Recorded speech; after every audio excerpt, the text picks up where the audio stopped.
Good morning. I want to thank you for once again joining us here at the Greenbrier Church Online. As we begin our time together this morning, I'm wondering if you have begun to pick up on the pattern that has been unfolding through Peter's letter. Peter is writing to his friends and his family that are in the middle of this great struggle, and instead of just telling them to hold on and to get through it, this part, and then everything's going to be better, Peter's using this A-B pattern. First, Peter takes some time to remind those listening in the letter who they are. That's the A part.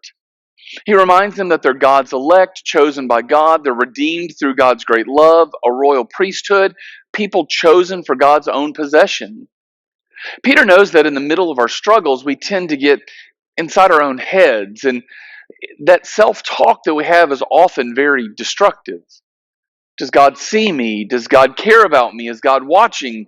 Is God even there? It's so easy in the middle of our trouble to trouble our trouble. We forget who we are. So Peter has spent an awful lot of ink reminding you that you are God's child and that God not only sees what you're experiencing, He longs for the day that we will leave this place and spend eternity with Him. Then there's the B part of the pattern, and that's where Peter reminds us what we're called to do in the middle of this great struggle. Peter knows all too well that in the middle of our struggle, it's easy to get into self-protection mode. We try to cut ourselves off from everyone else, anybody that we think that will hurt us or take advantage of us. And so Peter combats that instinct by giving us a purpose. He says we're to encourage one another in the middle of our suffering, knowing that God is removing the things in our lives that battle for the throne of our hearts. He says we're to hold one another accountable. We're to be accountable to one another, that we need to demonstrate to our community what godly love really looks like.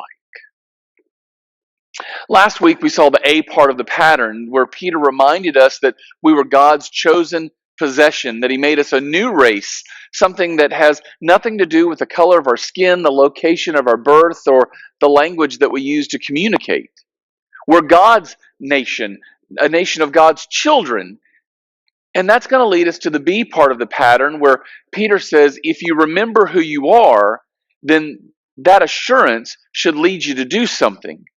And that's live like an alien, fight like a soldier, and behave like a representative. Peter says in this part of the letters, dear friends, I urge you as aliens and strangers in the world.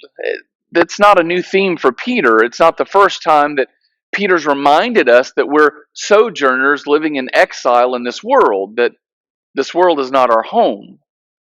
But Peter needs to remind us again of our alien status because in our suffering, we try to get grounded and set up camp thinking that the best way to weather the storm is to just hunker down. Eventually, we grow accustomed to our campground and we start to believe that this is all there is for us. I really like Peter's choice of words here. He says, you're an alien living in a place that's not your home. You're a stranger because even when things are good, it just doesn't feel right. There's this nagging feeling that something's a little off. We want to move towards a better destination. And so those two words really capture the way that we're meant to understand who we are and what we're supposed to be doing in the here and now.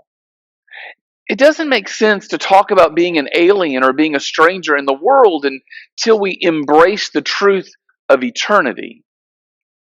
I think if you believe there's such a thing as an eternal forever, then everything in life changes. But if you don't believe in that eternal forever, then the materialistic and pleasure orientation of our culture makes perfect sense. I mean, if you take eternity out of the equation, if this is all that there is, well, then what's life about? I mean, if this is all that there is, it makes sense to go after all the pleasure, all the comfort that we can possibly enjoy in the moment, to grab the gusto, collect the toys, do what gives you immediate pleasure, because you have no idea what's going to happen in the next moment. Peter reminds us we've been saved into this beautiful inheritance of the coming kingdom. We don't live under this false assumption that today is our destination. We believe that this moment is a preparation for our destination. That's why we live like a stranger in a strange land. That's why it's okay to have a minimalistic experience, because while you have a nice home and a nice life, you understand that's not really your life. God is moving us towards a final home. He's using all of the difficulties, all of the struggles of today to prepare us for a time that will be welcomed to His home. You're being reminded to live a cross-cultural lifestyle that's different from the values of our present culture. You see, our culture wants to measure success by the square footage of your house, or the number of options you were able to afford in that luxury vehicle, the size of your 401k, the quality of your cuisine, your ability to be a fashionista. But from God's point of view, all of those things are alien. They're strange. We live with this understanding that everything that exists now, everything that we're going through, that we're enduring now, is nothing more than a part of a journey towards what's to come. Sojourners live with this destination mentality, and we don't expect ultimate peace and joy and satisfaction to be found here. We know that those things will only be found when we get home. Peter's asking you to contemplate your reason for living. What do you really expect to receive from your job, your friendships, your finances? Have you bought into our culture's view of life and tried to force Christianity into that view only to get frustrated because it doesn't work? This is a journey. This is the passage through. This isn't home, but home's coming. And so Peter says that in this time of suffering, we're also supposed to fight like a soldier as aliens and strangers in the world, to abstain from sinful desires which war against your soul. You're being called to abstain from sinful desires with this same ferocity that a soldier would have in the heat of the battle.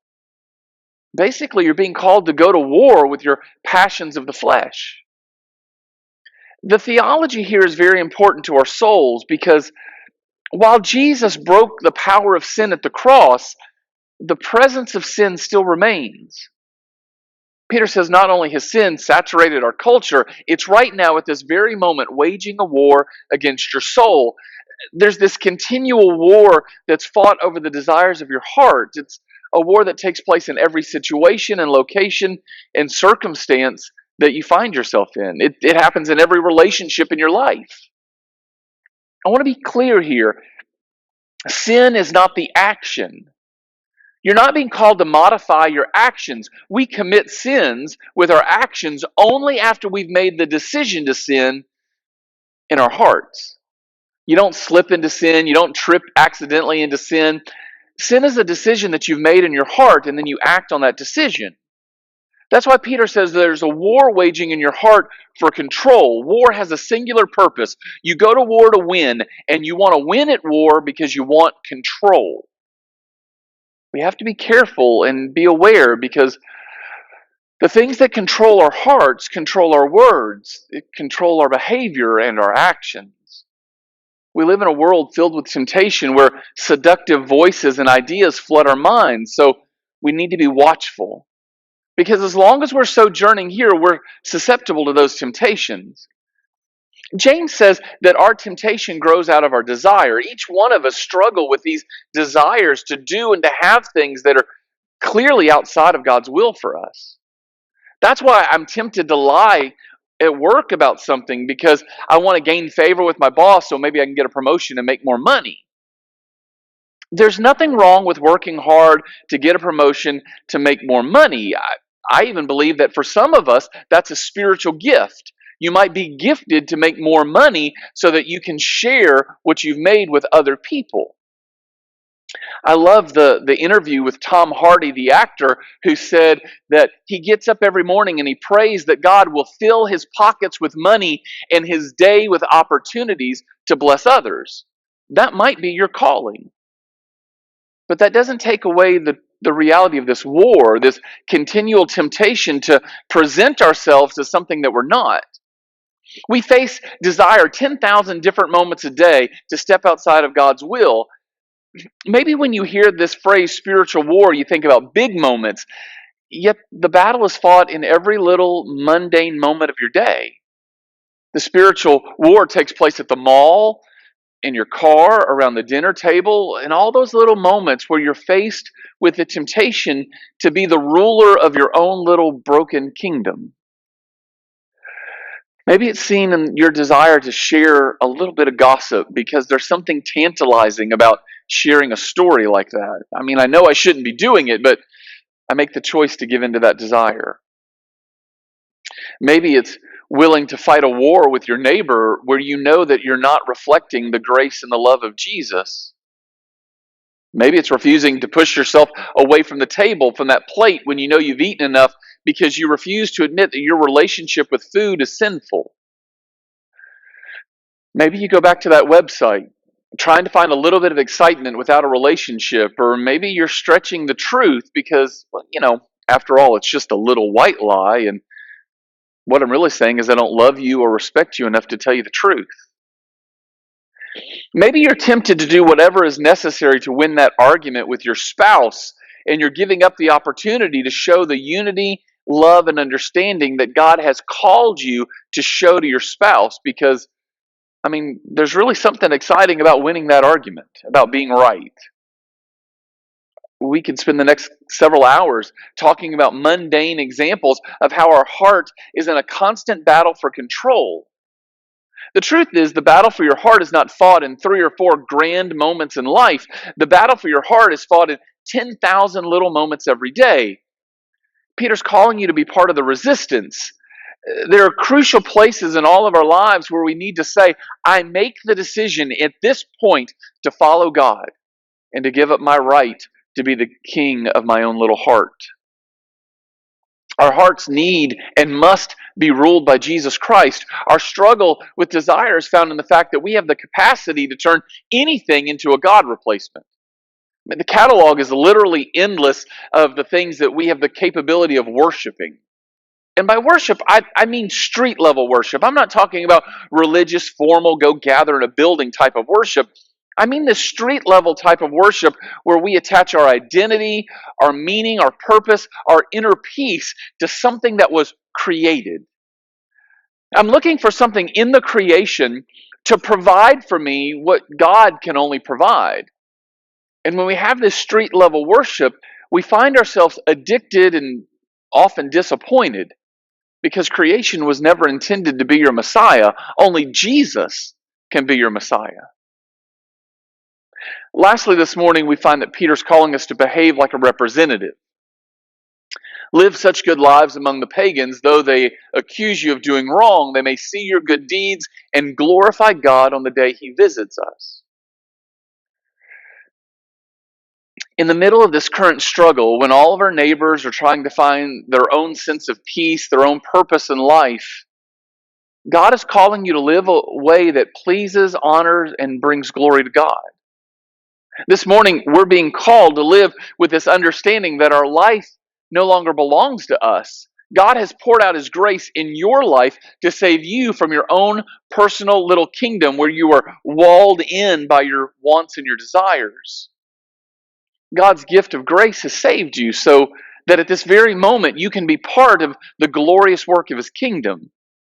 He's invited you to the plans and the purpose of a greater kingdom than yourself. Just as you're called to be at war in the very mundane moments of life, I think that you're also being called to be His representative in those same moments. There's never going to be a place where we're not being called to be God's representative. Every moment, whether I'm at work or on vacation or the grocery store or a 6-year-old soccer game, I'm being called to live with a ministry mentality. I'm being called to live with this understanding that my life doesn't belong to me. At my baptism, I was called to be God's representative. I've been called to ministry. I'm reminded of a quote that somebody told me was originally attributed to Bono, the lead singer of the group U2. He said, I'm not a Christian musician. I'm a Christian who just happens to be a musician. I love that thought. You're a Christian who happens to be a plumber. You're a Christian who happens to be a teacher. You're a Christian who happens to be a doctor, happens to be a salesman, happens to be a mom, happens to be a husband, happens to be a wife, happens to be a dad. You're You're being called to be a representative of God, to somehow, in some way, live your life in such a way that represents the truth of the gospel. And not only are you being called to be a representative, not only do you have the want, the what? Peter gives you the why it's so important, so that they may see your good deeds and glorify God on the day that He visits us. You're expected to live your life in such a way that when a mocker, when an accuser sees your life, they will somehow glorify God. This happens because their hearts are transformed by the grace of our Lord Jesus Christ. They were once mockers, and now they're glorifiers of God, but you have something to do with that. You see, that's your calling. That's the purpose of every congregation of the Lord's people, of every person in the body, to live your life in such a way that other people would actually come to believe the truth of the gospel because of the way that you've lived your life before them.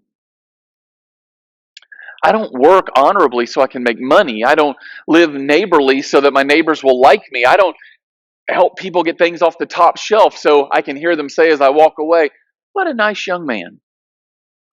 Everything that I do in all the places where God has called me is done for a deeper, higher purpose. The purpose of the gospel of the Lord Jesus Christ.